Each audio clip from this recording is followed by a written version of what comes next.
What if that's actually our intro? What if we're like, well, we didn't end up getting around to it. It was busy and Millennial moms, we're having some thoughts. I like it.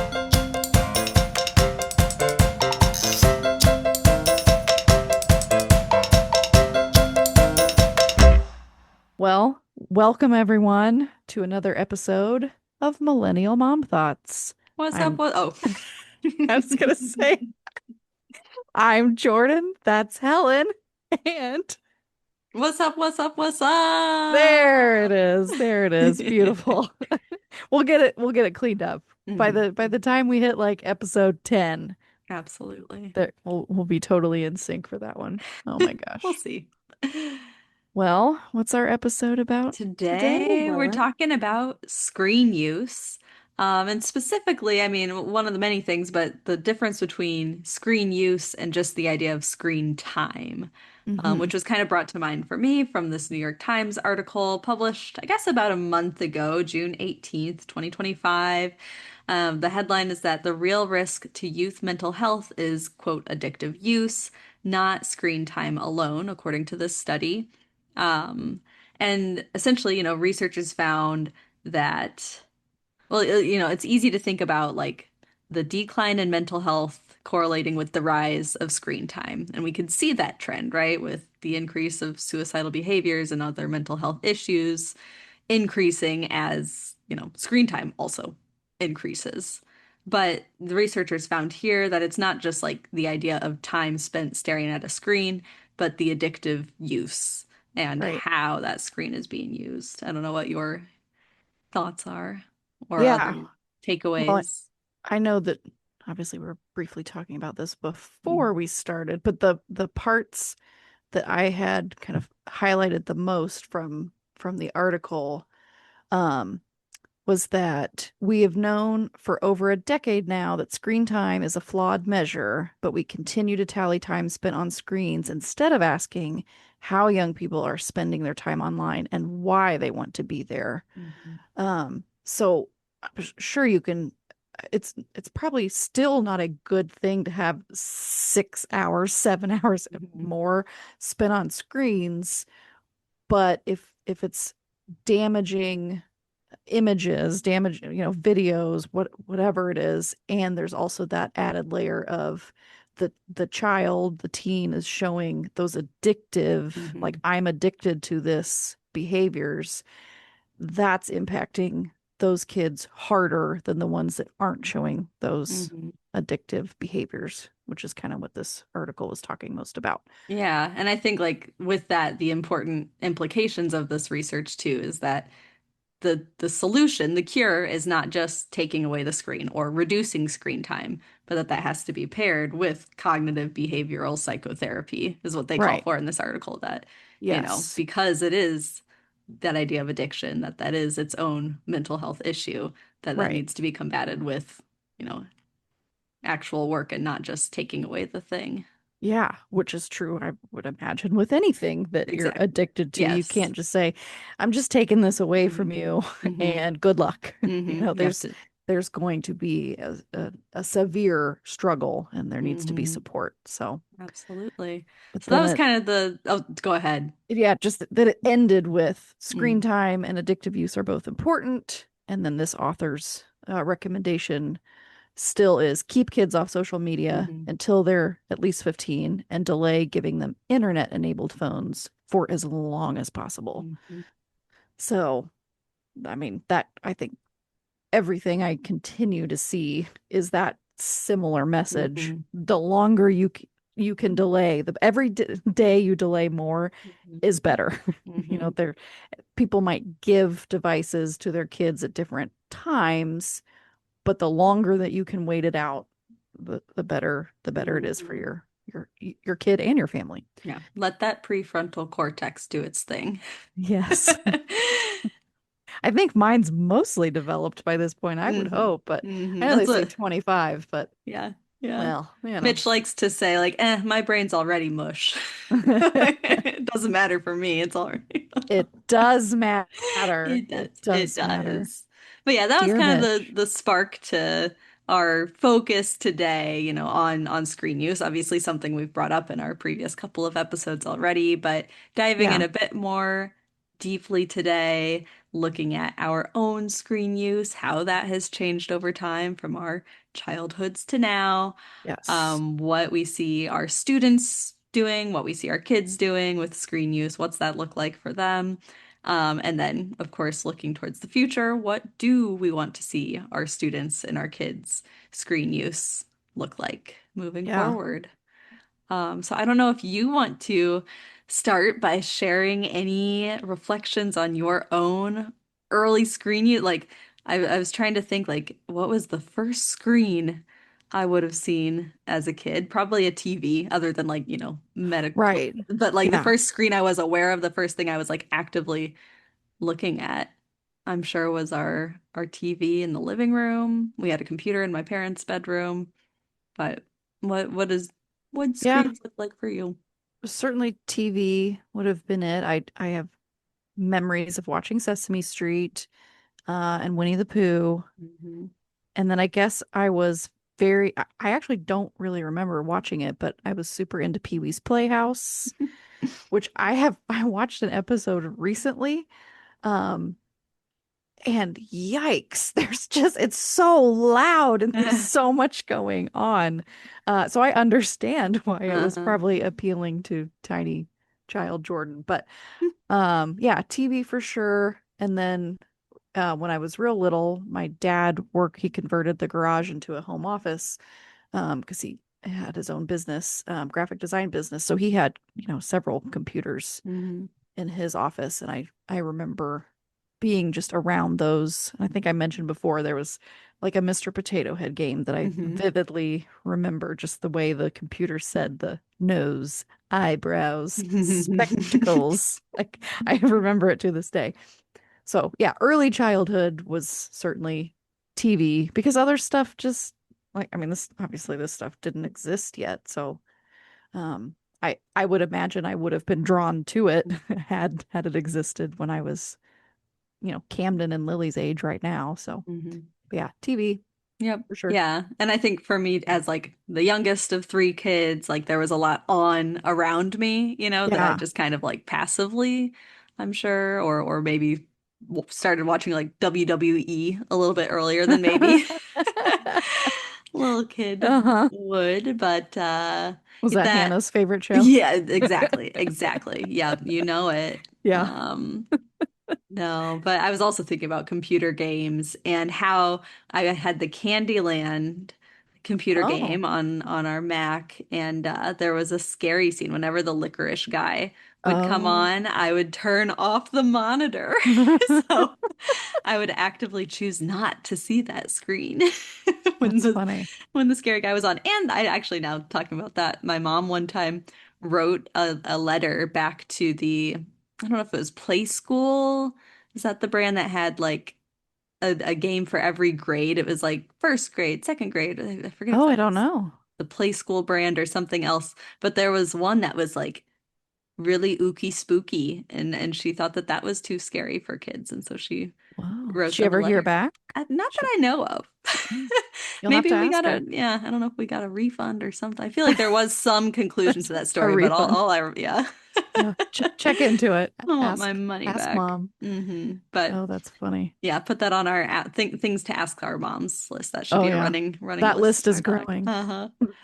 Um, but so that was in our homes. What about at school? What kinds of Oh, screens I were totally remember visible? being excited about going to the computer lab Hmm. in elementary school because it wasn't an everyday thing and there weren't computers like in our classroom. There was a specific computer lab and things like Math Blaster. Did you ever play Mm. Math I Blaster? have heard of it. I don't think I played that one. And I think there was also, it was probably just called Word Blaster or Yes. ABC Blaster, Yeah. So the math one and then the Uh-huh. language arts one. And so Hmm. I remember that.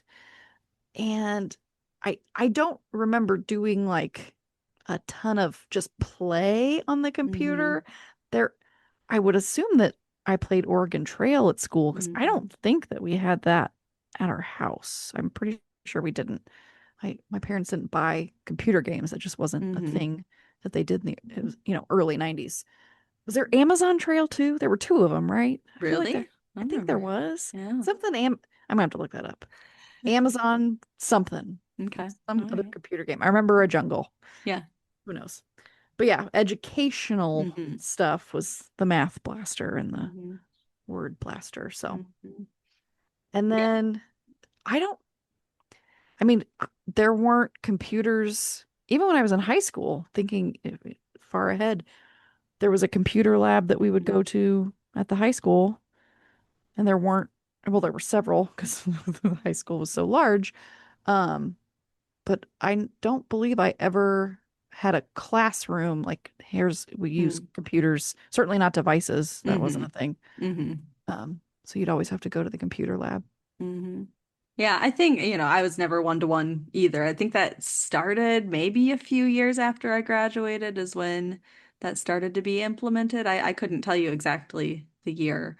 But yeah, computer labs. And I know in high school they had laptops you could rent, like Oh, from the okay. library, a card of laptops every once in a while so we could do web quests. I don't know if you ever had to do Web a Quest. web quest is what we called it, where you would get like a sheet of questions about like Africa or whatever the topic would be. I remember doing Oh, this in geography class, or I don't think it was geography, but some social studies. okay. Big into web quests, you'd go, you'd search all these questions on a variety of suggested sites, and it was a little like research practice, I guess. I Um, vaguely remember the sound. Yeah, I don't know. I don't know if I ever did that. yeah, Or I'm yeah. blocking it. Maybe I'm just blocking it. Very possible. No, but same thing, through grade school we had computer lab and that was it, just like once a week, I guess. And Yeah. teachers had personal compute like a computer in the room, but that was for the teacher, nothing that we interacted with as kids.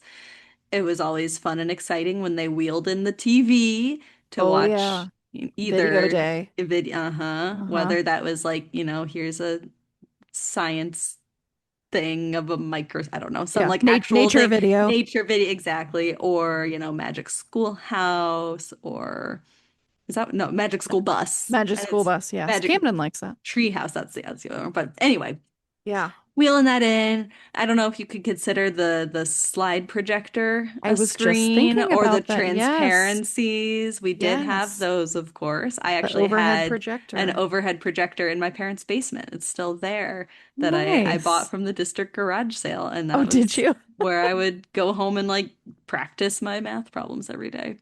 It was fantastic. That is good. But anyway, I do like in junior high, there was a computer class that you had to take, like one Yes. of the electives where we Totally remember that. honed in on our typing skills and, D practice using Word and did they everything. cover your finger? Like, did they We cover the did that keyboard? yeah, in grade school we had the little Yeah. like orange cover and the Uh-huh. washcloths and whatnot. But anyway, all this to say Yeah. that there were probably increasing computer use Yeah. in school as I got older, but again, no one-to-one devices. No. I think I had my first own computer at some point in high school. I inherited my brother's friend's desktop that he Okay. had built himself. It was like bright yellow and then had a big old monitor that took up the entirety of my desk. But so that was in my bedroom starting in like some point in high school. I don't remember Okay. exactly when.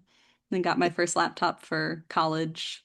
Yeah, that's when I got Graduated my high first school. laptop Yeah. was college. So 2004 because I was going to be an elementary education major.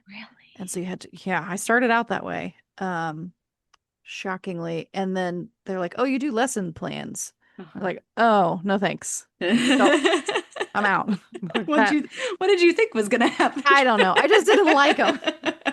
I don't know. And I mean, I should say this. I had done lesson plans Yeah, because they yeah. had like a kind of a preschool. It was a preschool within the high school. Hmm. And you ran, like the students ran it. It was only Cool. senior year and it was because we had block periods. So Mm. they were much longer. And so it was two block periods. So half a day. And I had to write lesson Hmm. plans for this preschool program. I Wow. still have the binder. Of It's in my course you do. parents' attic. Yeah. Well, yeah. I As should, everything is. as everything else is, I should track it down and see what it looks like. But so I knew that that was part of it. But then Hmm. when I really got into it, I was like, oh, I hate doing this. I don't want Hmm. to make these. And so then I left elementary education, which is probably for the best. That's So yeah, really neat, first though. first laptop, Yeah. 2004, and then we had a family computer Mm-hmm. that was in the compute. It was called the computer room, one of the Hmm. guest rooms. Um, so we never had one in our own bedroom. Hmm.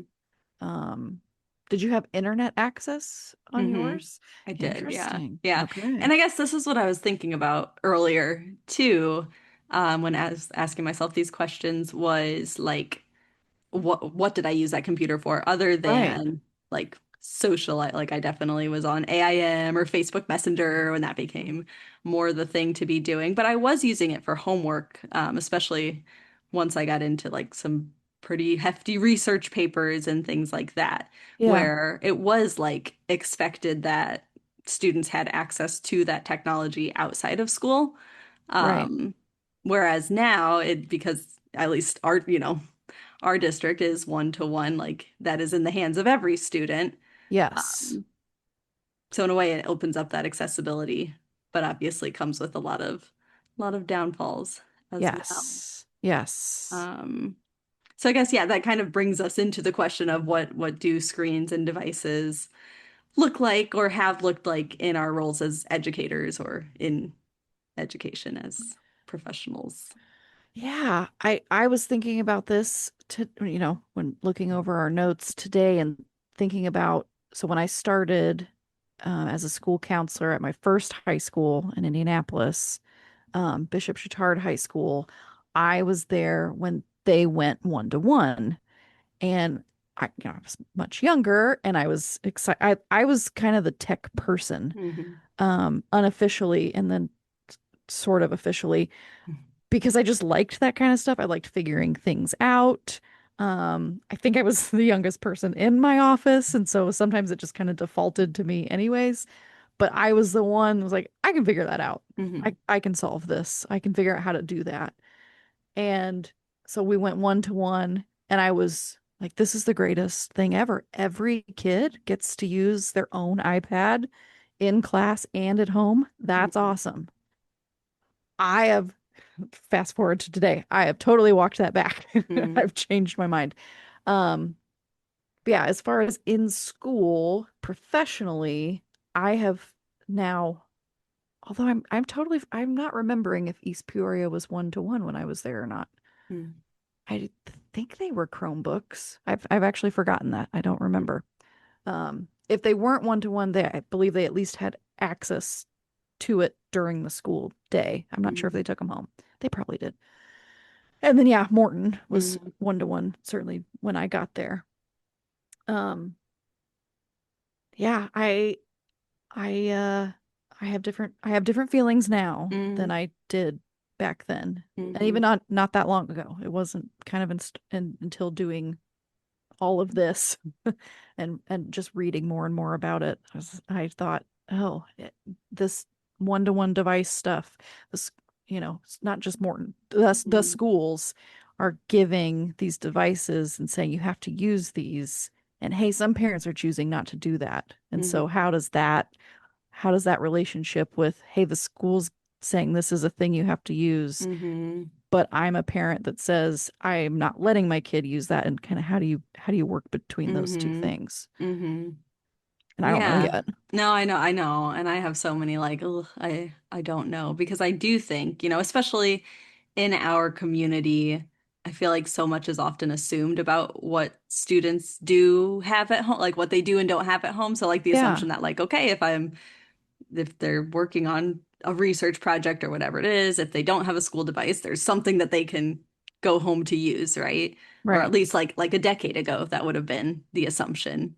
And Yeah, now with that device in every student's hand, it opens up it lets every student have access to those things. I suppose assuming that they have an internet connection at home, like that doesn't always just having the thing doesn't always mean right. that they have full access and ability to use it in the way that it's assumed. But so that's where I'm still kind of like, I don't know, because I do, of course, see positives to it as well. Oh yeah, But on totally. the level of like the cognitive and behavioral issues Hmm. that come alongside it, like that was such a drastic change for me when I started at Morton because all my previous teaching experiences, there were not one to like we're not one to one. I know my student Yeah, teaching, like it was a small rural school. There were two English classrooms and there was a computer lab between them, which was really nice and convenient. You just had to, coordinate with the other teacher, be like, hey, we're right. using it on Tuesday, he's got it Wednesday, and there was always that space available. But it wasn't in students' hands. So Yeah, I really liked that. Um, at Peoria, there, yeah, no, I don't think there were devices. Like it's not a clear, prominent memory to me. I know right. that phones were what I was fighting, but I also remember creating opportunities to like let students use their phones. Like if you would rather type this here and send it to Hmm. me, like doing things like that. But yeah, I also remember taking them to the computer lab when we had things to type or whatever that might be. Yeah, But yeah, then coming to a school where it's one to one and has been for a while, I would say at right. that point where it is just the norm. Um, it was very interesting because I think especially as a new teacher, I was just trying to adapt to things the way they were, how these students have gotten used to using these devices, how other teachers are already, implementing them into the curriculum or just into their instructional activities. And so there are a lot of things that I didn't question or didn't really, think about alternatives to that now I'm like, oh, well, what if I had made, Yeah. had made this a rule or had done this a different way? I don't know. Do you think about kind of differentiating the screen use between the elementary level, the junior high level, and the high school level? Mm-hmm. So, like at Morton, they're one to one starting in kindergarten, Mm-hmm. but they don't take them Don't take home it home, right? until fifth grade. Mm-hmm. But even that, uh, that just, I mean, fifth grade is 10 years old. That Mm-hmm. feels very early to me Mm-hmm. to have a 10-year-old to say I need to do my homework on my iPad, like I don't Mm-hmm. I have I have concerns about Mm-hmm. it. And certainly when you're in high school, I can understand because things are just bigger. There's Mm-hmm. bigger projects. There's more things that you need access to. Mm-hmm. And I know they are locked down to a point, but nothing's absolutely perfect. Mm-hmm. And there are certainly ways to game the system. I mean, uh, they figure it out real quick. Mm-hmm. Kids know how to do it. Mm-hmm. I don't even know how to do the VPN stuff. Do you even know? Like, I, No, I don't even know know how to that do that's a that. thing. Don't know what it means. It's basically I think, a way to get around Yeah. the locked, Yeah. this brick iPad that, hey, I can only do a few things Mm-hmm. on it. When you put a VPN, which I don't even know what that stands I for. don't know what it stands for. I I know could people Google it. use it to watch like track meets that are only televised in Europe. Like that kind of like a way to get around location bounded Yes. restrictions. Um, I'm gonna look up what does VPN stand for. This is how I know that I've gotten old because I would have totally known what that stuff. Oh, virtual private very network. people, nobody. Very private nobody. Yeah. That's me. No, you're not a nobody. Virtual private I'm a network. VPS, virtual private network. No, that makes sense. That all tracks. Yeah. And this actually, so one thing I was thinking about, and this is like a half-baked idea, but I think we just proved a bit of it, is that like, with the different restrictions or different regulations for different grade level, loosening restrictions as they get older, right? When they start to bring it home and whatnot Hmm. in comparison to my own experience where like we obviously used computers through grade school, but it wasn't until that junior high like computer class where they also taught us like how a computer works. Like that's where I learned about Oh, bits and bytes and the ins and outs of like the yeah. technology itself. And I do think there's such a lack of technology literacy. Like Sure. when you're handed this thing from 5 years old and you understand that touching buttons makes things happen, right? Or Yeah. touching the screen, I was gonna say, yeah, it's not even and not even buttons buttons. I mean, anymore. yeah, yeah, yeah. But like so little understanding of why that is, like how is this actually working, and so few opportunity, I'm not saying that like kindergarten teachers need to write a lesson plan, which you would hate, Exactly. about how an iPad works, but like when can that come into play, Yeah. and could that be part of the puzzle as well of helping students understand in ways that Listen. I don't understand myself either, but I catch myself doing that because I remember at one point in my life, I remember saying, like, when I'm in charge of the world, you're not going to be allowed to like have a computer unless you can pass this test on how the computer works Oh, or something, wow. something like Very that. strict of Yeah. you, Helen. Yeah, it's very, no, it is. It's strict and restricting of me, I think. I don't think I agree with that idea anymore. It's not very inclusive, but that just the point being, is there room for more technology literacy and understanding how it all actually works? Would that change anything about how kids interact with it? Gosh, I mean, I struggle to even at a basic level understand how electricity works. So to understand how, I know. or the TV, I'm like, Yeah, how am I sorry. seeing a No TV? I light don't bulbs in your understand. house. If you can't pass that test, This is no a light bulbs, it's a no dark house. toilets. Sorry about you. Oh man. Yeah, the amount of things that I don't have a basic Yeah, understanding of how they work is actually probably concerning. no. Um, uh, yeah, I think the other stuff that I start to think of as far as, schools giving devices is, and I haven't lived this yet Mm, because I'm starting right now in this moment of my son is going to be a kindergartner, but I want to know um what apps are hmm accessible, and like I want to be able to see what those are and kind hmm of test the boundaries of the apps that exist. Now, I know that's not always possible because they are apps that are paid for, on the for by the district, and they're on the students' devices. So unless I'm going to start buying all these apps, which isn't feasible because some of them are really expensive, I can't test these out until hey, it's fifth grade and you hmm get to bring home this device.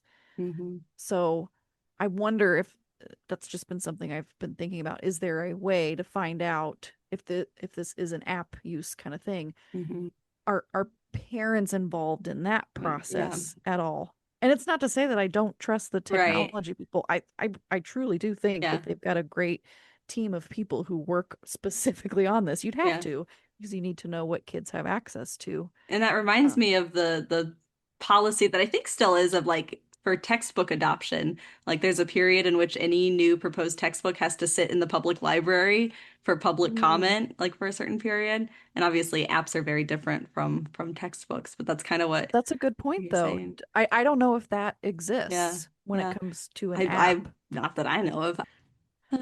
Well, Yeah. okay, what have we not covered yet that we wanted to make sure we discussed? Um, that we what changes do we hope to see for our kids? hmm Mine's certainly the most, as close to school hmm since that's next month. Um, than our other two. So for me, what I hope to see is, I mean, I'm going to sound so old school, but really a, a move back to physical hmm media, pencil, paper, books, while still incorporating tech. I'm not anti-tech. hmm I'm more slow tech. I hmm think there's a way that you can do both. hmm And since I haven't experienced this yet as a parent with a kid in school, I don't really know what that looks like. I don't know what the hmm kindergarten and all elementary school teachers specifically in this district do with technology. And I'm sure hmm that varies grade level to grade level and teacher to teacher, just like anything hmm does. So I just hope that it's a good balance. I hope hmm there isn't a heavy focus so young on using screens. I don't Mm-hmm. know if there's a time limit. I don't know if they track time. In the preschool for all program, they do. Mm-hmm. There's a time limit that's set by the preschool for all, funding, Mm-hmm. all of that. Mm-hmm. So Mm-hmm. I don't remember. It might have been 30 minutes for the week. I could be totally making that up, but I remember thinking, oh, that's not that Yeah. much. Yeah. Camden would always hit it as far as I remember. Like, so Yeah. I know that he is drawn to it, Yeah. and I don't know how much of it is I'm drawn to it because it's device, Mm-hmm. or I'm drawn to it because I don't get to do that at home. Like, Mm-hmm. I'm not allowed to do that. Mm-hmm. So so that brings up a whole nother issue. Well, he's not allowed to do it at home. Mm-hmm. I don't know that I want him doing that at school, but I don't know Mm-hmm. what the that is yet. Mm-hmm. Yeah, no, and I would echo a lot of those things too, that I do think a balance is possible. And Yeah, again, also by no means anti-tech over here. I think we're doing students a disservice if we don't prepare them for the totally. realities Yes. beyond school in Yes. a technologicalizing, globalizing world. But yeah, agreed that there are some things that, our brains process information differently when, for example, we're writing by hand versus typing. Like there's plenty of research Right. supporting what slow writing can do for our brains in ways that typing into a computer doesn't. Um, and that's, I guess, what I am going to advocate for this semester when I'm teaching a class on literacies and technologies in the classroom is for like a mindful and critical approach to technology. Yeah. That you're asking yourself questions of like, is this necessary? Am I doing this just because it's an option? Is it the only option though? And is it the best option? Whether Mm. that's like, am I going to use an app to like, am I going to do a Mentimeter in my lesson, which is where you can like poll the class in live Oh, time, yeah. which is a great feature. Like it's a Yeah. really cool program. I use it all the time to get that real time feedback. Um, And and probably it's good for great. students who don't feel comfortable maybe speaking up any, like they Yeah. can share their Mm-hmm. ideas or beliefs, but in Absolutely. kind of a safer way Yes. that's not I'm Yep. speaking in front of a room full of Mm-hmm. people. But Mm-hmm. is it also a skill that maybe they should try to, be Exactly. Yeah. embracing the Yeah. uncomfortable? Like Yeah. I would have been that kid that was silent. Mm-hmm. Mm-hmm. Um, But then, yeah, like having those yeah, critical reflections of like, okay, here is a benefit. Are there other ways I can reach yeah, those students? Are there other ways I can have them share their thoughts in a less public or like sure. on the spot way as just the cold call calling out my students, that's Ooh, sent 0% me as chills a down teacher. my Yeah, that is spine. not. There are many Those things I do not do as a teacher because I would have hated them as a student, even if I know that they could have had, may have Yeah, been good for me in some ways. But yeah, that's just how I would kind of summarize my thoughts right now is criticality and mindfulness when it comes to technology use in schools, that we have to be asking questions about why yeah, things are being used in the way they are and how they could be used differently or how they're being used well and why is that working and what can we learn from those successes.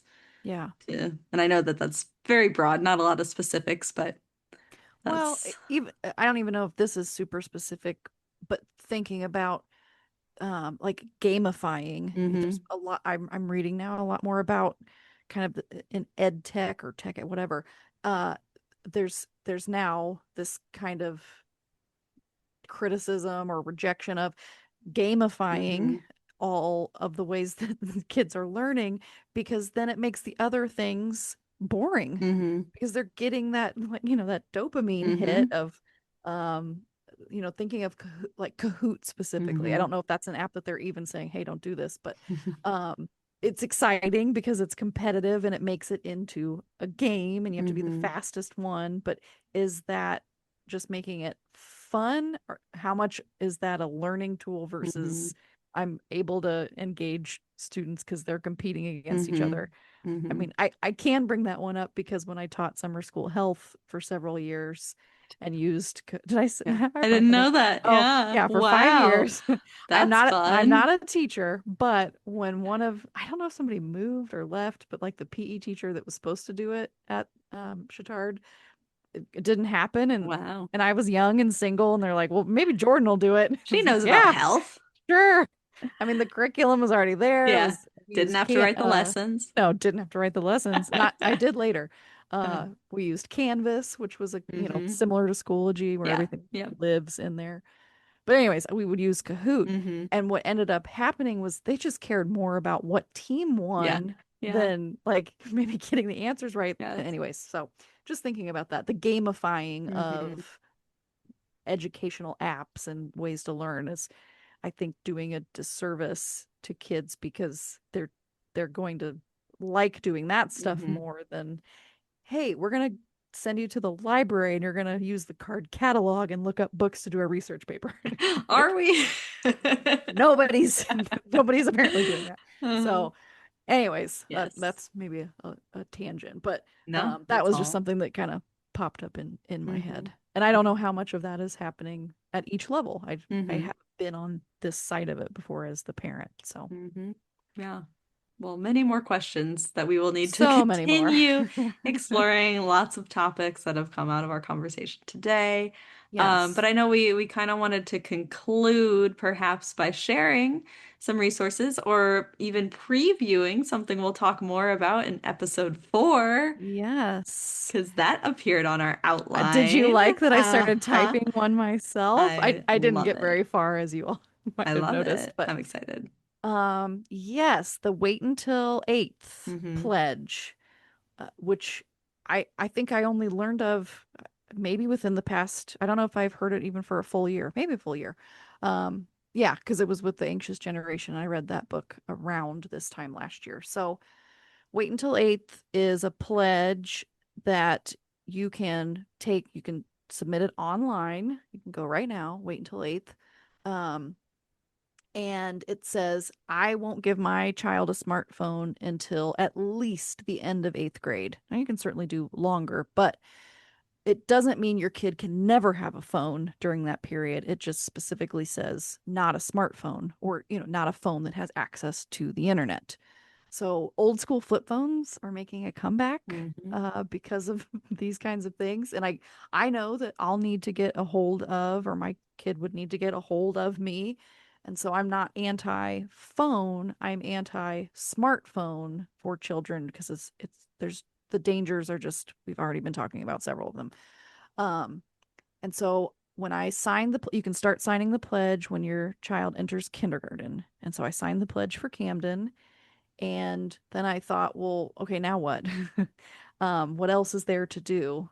I don't know why I sought that out because I don't have very much time as it is. But so I reached out to Wait Until 8th and said, is there a local chapter here in Morton? And they said no.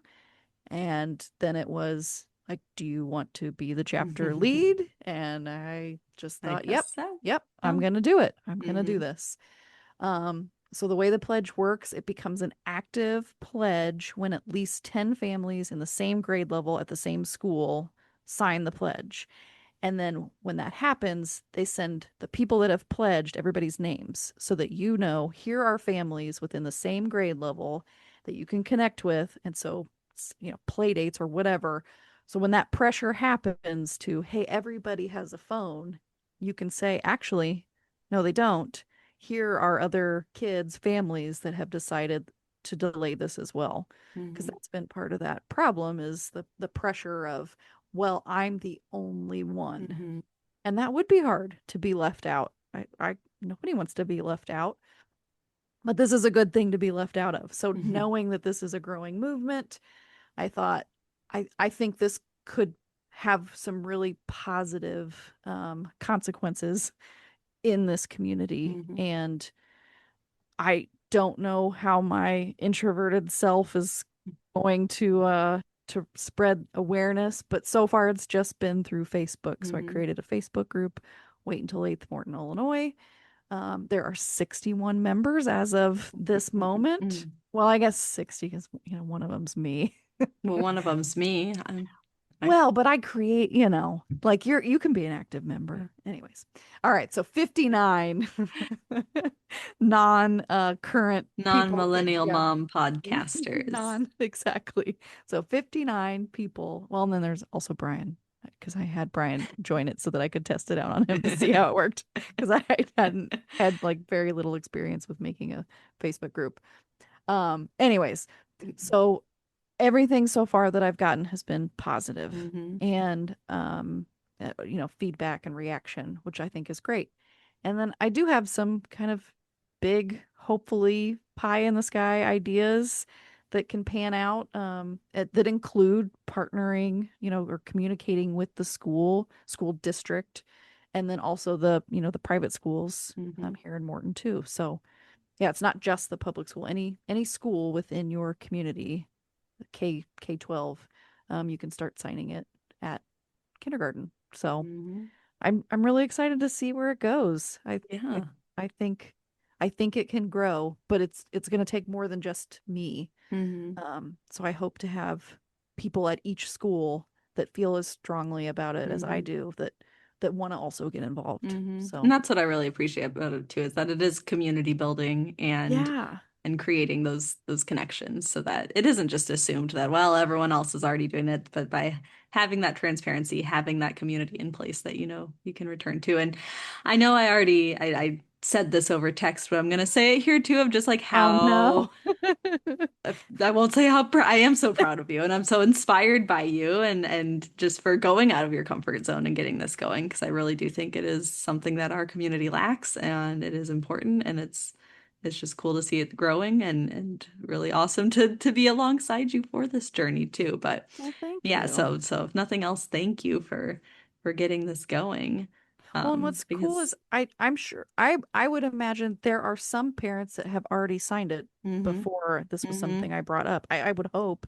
Um, the nice thing about being on the chapter lead side is hmm I will get sent from wait until eighth the numbers, like how many at hmm each school, each grade level hmm have signed up. So I'm excited that's that hasn't great. started yet, and they do Yeah. that starting in August. So I will be interested to see if there's a way for me to find out how many pledges Hmm. happened prior to me saying I'll be the chapter lead, and Yeah. how many have Yeah. happened since I announced it. So I just hope to see Absolutely. the numbers grow. I think Yeah. that'll be great. Absolutely. Awesome. All right. Well, speaking of growing numbers, catch us for episode 4. It's the number that Yeah, comes after 3. I believe it is. And Let me do check we? my calculator. Yes, you Okay. are All right. right. Fantastic. My TI 84 is Oh, getting, TI actually, no, I had Inspire. a TI Inspire, but it Yeah. had the like interchangeable keyboard, so I could put the Oh, TI I did 84 not in have a. there. When you had like an old school teacher that was like, I don't know how to use that one. I need you to use a TI 80. Yeah. I There's don't know a which one I had. It was silver. I remember well, that. It was oh, silver. mine was blue and green. Well, it was 2000. Well, I don't know what year I had to start using it, but I entered high school in Oh, 2000. So, I don't want to end my day thinking about calculus class, so oh, I think we'll no, have to. something more positive. Just kidding. The class Um, itself was great. Like my teacher, the community was awesome. The content, I just hurts my oh, brain I'm not a math now. person. I'm excited to relearn math with Violet. Like Are you? I am. Because that's one of I those things that am it's like, not man, I wish I excited. had more math literacy. I wish I could just hold numbers in my head, but I can't. So No. I'm gonna Common Core. I'm gonna get Common Cord. Hey, listen, more power to you. I accept that that's not something I will ever enjoy or be very good at. I Hmm. am passing that part off to Brian. I'll say that I want to come like observe her classes, to be like, oh, I kind of want to see this teacher, or do you have an open door policy? Can I come observe? But really, I'm just there for the math lesson. Uh, I will end on a slightly funny story that just popped in my head based on you saying observing in a math class. When I was working at Chittard, I would often pop into, I mean, I did that at every school, but it's more so at Chittard just because I was there longer. I popped into an Algebra 1 class and sat in the back, just observing and whatever. And the teacher, there was a student in the classroom also named Jordan, and I just wasn't thinking, and so I'm taking notes. And then he calls on Jordan, and he said, "Jordan, either come to the board and do this one, or what did you Oh get for my this answer?" And I was instantly a high school student God. myself with the cheeks turning red, my neck Oh. turning red, and sweaty palms until I realized, oh, he's calling on the teenager Jordan That's and not the amazing. 20-something-year-old, 27-year-old uh, counselor that's sitting amongst high school students. But I had a moment of I just panic. got Sure did. nervous for you. Wow. Like, That's a good what? You want me story. to do math in front of 15-year-olds, 14-year-olds? No, There is thank no you. worse audience. Yeah. Yeah. No. Oof. So Oh my that's all gosh. that to say. Join us for more Join us for on more. episode 4. Catch Didn't you even plan it. on the flippity flip.